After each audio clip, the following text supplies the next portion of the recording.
Hello, my name is Vaskunlahti and I'm the Finnish ambassador to India, and I have been here now for 2.5 years. I enjoy working in this great country and representing Finland, and it's great to be at the summit today.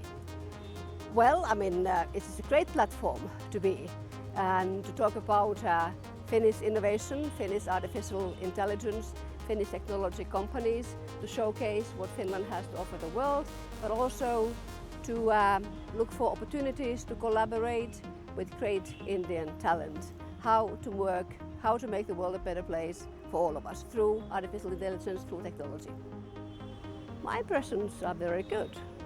I have met lots of well-trained, highly qualified, very motivated people, young, enthusiastic, full of ideas, so everything very much on the positive side.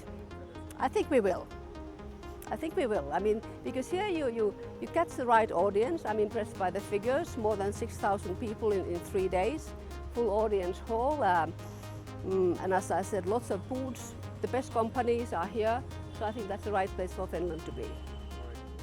My name is Vaskunlahti. I'm Ambassador of Finland to India, and this is GIDS 2019. Happy to be here.